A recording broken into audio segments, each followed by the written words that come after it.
নির্বাচনকে সামনে রেখে রাজনৈতিক দলগুলোর সঙ্গে ধারাবাহিক আলোচনার অংশ হিসেবে বৃহস্পতিবার ২ পর্বে ১২টি রাজনৈতিক দলের প্রতিনিধিদের নিয়ে সংলাপে বসেন সিইসি এএমএম নাসির উদ্দিন।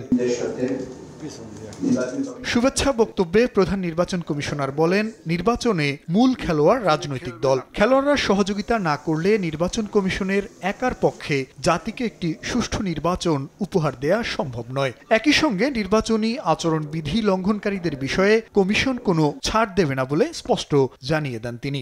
নির্বাচনে খেলবেন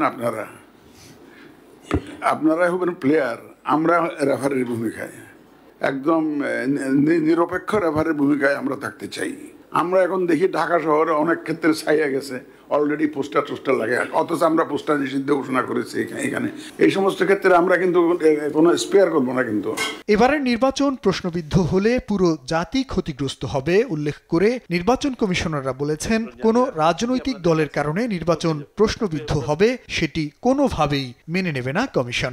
সবাইকে আচরণবিধি মেনে চলারও আহ্বান জানান তারা। আমরা এখন পর্যন্ত কোনো প্রতিবন্ধকতা দেখছি না, সুতরাং নির্বাচন কমিশন আশাবাদী শুধুমাত্র রাজনৈতিক দলের নেতৃবৃন্দ এবং ক্যান্ডিডেট যারা থাকবেন তারা যদি খালি আমাদেরকে সহযোগিতা করেন একটা সুন্দর নির্বাচন হবে না, এটা আমরা বিশ্বাস করি না। আমরা এখন প্রবাসী ভোট প্রচলন করছি। যদি কেউ ভোটটা দিয়ে ছবি তুলে সোশ্যাল মিডিয়ায় পোস্ট করে বলে অমুক রাজনৈতিক দলের পক্ষে জোয়ার উঠেছে, then what can we election commission do? হ্যাঁ, আমরা চিন্তা করেছি তার ন্যাশনাল আইডিটা আমরা ব্লক করে দিব।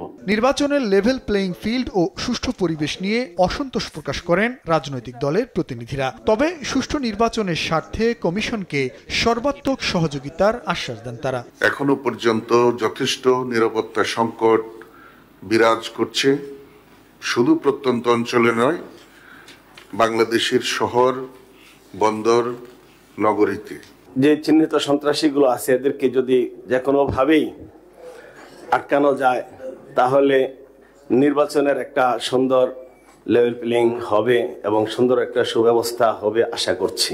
এদিকে আনুষ্ঠানিকভাবে সরকারের পক্ষ থেকে গণভোটের বিষয়ে নির্দেশনা আসার পর কমিশন তার পরবর্তী করণীয় ঠিক করবে বলে জানান প্রধান নির্বাচন কমিশনার।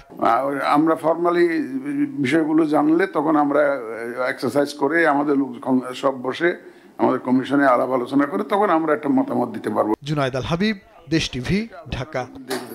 কারণ এটা তো